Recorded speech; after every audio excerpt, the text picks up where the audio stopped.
এই এপিসোডটি শুরুতে জিহানের মায়ের মারা যাওয়ার নিউজ দেখানো হয়। সেদিন কার অ্যাক্সিডেন্ট হওয়ার দিন তার সৎ বাবা অর্থাৎ এখন যে কোম্পানির চেয়ারম্যান সে কারে করে তার পিছনেই যাচ্ছিল, কিন্তু তাকে জিজ্ঞাসা করতে সে কিছুতেই মানে না, আর এটাকে দুর্ঘটনা বলে কেস বন্ধ করে দিয়েছিল। আর এই নিউজ দেখে জিনির ফ্যামিলি ভাবে জিনির জন্য এই ফ্যামিলি ঠিক নয়, কিন্তু জিনির বোন বলে হতেও তো পারে এগুলো সব মিথ্যে নিউজ। আর এদিকে জিনি আর জিহানকে দেখতে পায়। আগের এপিসোডে সে জিনিকে চুরি করে নেবে বলেছিল। তো জিনি বলে, তুমি এরকম কেন বলছো? তুমি কি আমাকে ভালোবাসো? জিহান বলে, না, কিন্তু তুমি যদি আমাকে ভালোবেসে ফেলো তাহলে তুমি আর দোহানকে বিয়ে করতে চাইবে না তাই। জিনি বলে, আমার মনে তোমার জন্য কোনো ফিলিংস নেই, আর কোনো দিনও আমি তোমাকে ভালোবাসবো না। তখনই জিহান তার কোট খুলে তাকে দেয় আর তার ফেসে টাচ করে তার চোখের দিকে তাকিয়েই থাকে। তারপর বলে, এখন তো আমার জন্য ফিল হলো? জিনি বলে, এরকম কিছুই না, আর তাছাড়া আমার দোহানের সাথে বিয়ে ঠিক হয়ে গিয়েছে। তো জিহান বলে, দাদু তোমার আর দোহানের বিয়ে মেনে নেবে না। জিনি বলে, ঠিক আছে, তুমি ট্রাই করে দেখতে পারো, আমিও দেখতে চাই আমি তোমাকে ভালোবাসি কিনা। আর এদিকে তার দাদু তাদের বিয়েও মেনে নেয়, আর কোম্পানির দায়িত্ব দোহানকে দেবে বললে এতে হায়ুন রাজি হয় না, কিন্তু তার দাদু তাকে চড় মারে, আর এতে শিওয়াল এসে জিহানকে চড় মারে আর বলে, তোমরা আমার মাকে চুরি করেছো আমাদের কাছ থেকে, তারপর আবার কোম্পানিটাও নিতে চাও। এই বলে আবার সে চড় মারতে গেলে জিনি তার হাত ধরে নেয়। তারপর শিওল চলে গেলে দোহান এসে বলে তার দাদু তাদের বিয়ের জন্য মেনে নিয়েছে।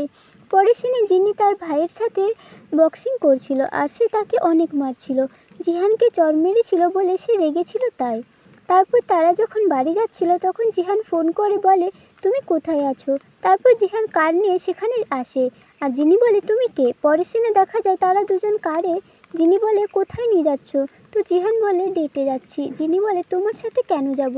জিহান বলে, তুমি তো কাল বললে আমি ট্রাই করতে পারি, তুমি দেখতে চাও তুমি আমায় ভালোবাসবে কিনা। তো এতে জিনিও রাজি হয়ে যায়। তারপর তারা প্লেনে করে যায় আর সে জিনিকে নিউ ড্রেসও পরতে দেয়। জিনি তাকে জিজ্ঞাসা করলে যে আমরা ছাড়া প্লেনে কেউ নেই কেন? তো জিহান বলে, আমি পুরো প্লেনটাই বুকিং করেছি তাই। তারপর তারা মুভি দেখতে যায়। মুভিতে ইমোশনাল সিন চললে জিনি কান্না করতে থাকে আর জিহানের টাই দিয়ে চোখের জল মুছতে থাকে। মুভি শেষ হলে সেই মুভিটি ডাইরেক্টরের কাছে দেখা করতে যায়। এই মুভিটির ডাইরেক্টরকে জিনির অনেক ভালো লাগে, তাই তার সাথে দেখা করে জিনি অনেক খুশি হয়। আর সেখানে অ্যাক্ট্রেস নারীও ছিল। সে দেখে ভাবে যে জিনি এখানে কি করছে। এরপর তারা দুজনে খাবার খায় আর জিহান জিনিকে ছেড়ে সাইডে গেলে সেখানে নারী এসে বলে, তুমি এখানে কি করছো? তুমি কি মুভি দেখতে এসেছিলে?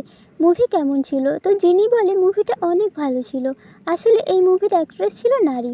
তারপর নারী বলে, এই ড্রেসটা কে দিয়েছে তোমায়? তো জিনি বলে, আমি এটা গিফট পেয়েছি। তখন নারীর ম্যানেজার বলে, তাদের রুম বুকিং করার আগে কেউ বুকিং করে রেখেছে।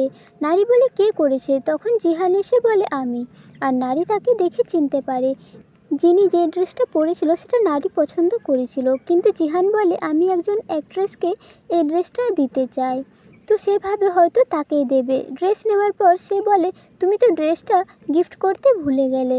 তখন জিহান বলে, আমি তোমার কথা বলিনি, আমি অন্য অ্যাক্ট্রেসের কথা বলেছি। তারপর প্লেনে এসে দেখে ভিআইপি কম্পার্টমেন্টে পুরো খালি খালি মনে হচ্ছে, আসলে সেখানে জিহান আর জিনি ছিল। তারপরে সে যখন রেস্টুরেন্টে যেতে চায় তখনই সেখানে জিহান বুক করে রেখেছিল। সে বলে, তুমি তো সেই। তারপর জিনি আর জিহান সেখান থেকে চলে যায়।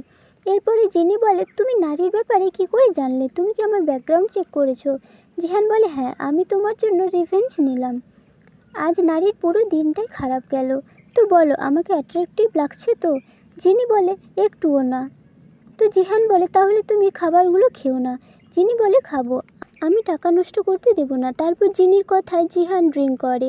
জিহান বলে, আমি তোমার সব ড্রামা দেখেছি। জিনি বলে, আমার পরিবার ছাড়া তুমি একজন যে আমার সব ড্রামাগুলো দেখেছে। আর জিনির ঘুম আসলে সে পড়ে যাচ্ছিল, কিন্তু জিহান পড়তে দেয় না। আর এদিকে দোহান চিন্তা করে যে জিহান এখনও বাড়ি আসেনি তাই। আর এদিকে জিনি ঘুম থেকে উঠে দেখে জিহান সোফাতে ঘুমিয়ে আছে। সে তার সামনে গিয়ে তাকে দেখতেই থাকে। তখনই জিহানের ঘুম ভেঙে যায় আর বলে, আমাকে কি হ্যান্ডসাম লাগছে? তাহলে আবার দেখো। তারপর তাদের ফ্লাইটের টাইম হয়ে যায়। ফ্লাইটে ওঠার পর বৃষ্টি পড়তে শুরু হলে জিহান অনেক ঘাবড়ে যায়। আসলে তার মায়ের কার অ্যাক্সিডেন্টের দিনও বৃষ্টি পড়ছিল তাই। যিনি তার হাত ধরে বলে, সব কিছু ঠিক আছে। পরের সিনে তারা বাড়ি পৌঁছে যায়। তারপর সে কিছু কাজের জন্য চাওয়ানের কাছে যায়। আর সেখানে একটা ছেলের ডকুমেন্ট দেখতে পায়। তো চাওয়ানকে জিজ্ঞাসা করলে বলে তার বাবা এর সাথে ব্লাইন্ড ডেট ঠিক করেছে। তো জিহান বলে তুমি যাবে না, আর সে সেই ডকুমেন্টটা নিয়ে যায়। আর এদিকে দুহান জিনিকে বলে দাদু তো বিয়ের জন্য মেনে নিয়েছে, ম্যারেজ রেজিস্টার করতে হবে, আর বলে কাজের জন্য তার দাদু ইন্ডিয়া যাবে। তারপর সে তার ফ্যামিলির সাথে দুহানকে দেখা করাতে নিয়ে যায়। আর এদিকে জিহান ডকুমেন্টটা দেখে, আর জিনি আর দুহান ম্যারেজ রেজিস্টার ফর্মে সাইন করে দেয়। তখন জিনিকে জিহান মেসেজ করে আসতে বলে, আর জিনি গেলে তার কাছে একটা ছেলে এসে বলে সে ব্লাইন্ড ডেটের জন্য এসেছে। আর এদিকে জিহান চাওয়ানের কাছে যায় আর বলে সে তার জায়গায় অন্য একজনকে ব্লাইন্ড ডেটে পাঠিয়েছে। তখন একজন এসে বলে যে ছেলেটার আসার কথা ছিল সে চলে গিয়েছে, আর তার জায়গায় তার কোনো ফ্রেন্ডকে পাঠিয়ে দিয়েছে, আর সে ভালো নয়। জিহান তখন তাড়াতাড়ি জিনির কাছে যায়। জিনি সে ছেলেটিকে বলে আমি তোমার সাথে কথা বলতে চাই না, আর চলে যেতে চাইলে সে বলে আমি বলেছি তুমি চুপ করে এখানে বসো। জিনি বলে তুমি কে, আমাকে অর্ডার করছো? সে বলে আমার কথা না শুনলে জিহানের ইমেজ খারাপ করে দেবে, আর তাকে ড্রিঙ্ক করতে বললে। সে ড্রিঙ্ক করতেই যাচ্ছিল, তখনই জিহান এসে ড্রিঙ্ক করে আর তাকে সেখান থেকে নিয়ে চলে যায়। আর এদিকে দুহান জিনিকে কল করলে সে ধরে না, তাই তার জন্য তার অনেক চিন্তা হয়।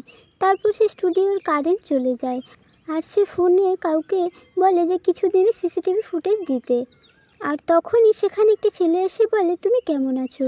আর আর এদিকে জিনি অনেক রেগে যায়, সে বলে ও আমার সাথে ওইভাবে কথা বলছিল, আর তুমি চুপ করে কেন ছিলে? তোমাকে ড্রিঙ্ক না করে কিছু বলা উচিত ছিল, আর তুমি যা কিছু করেছো এতে ফিলিংস তো আসবেই না, কিন্তু তুমি এরকম কেন করলে? তুমি তো আমাকে ঘৃণা করো। জিহান বলে মনে হয় আমি তোমাকে লাইক করি, আর সে ড্রিঙ্ক করার জন্য পড়ে যায়। আর এখানে এই এপিসোডটি শেষ হয়ে যায়। পরের এপিসোডটি খুব তাড়াতাড়ি নিয়ে আসছি।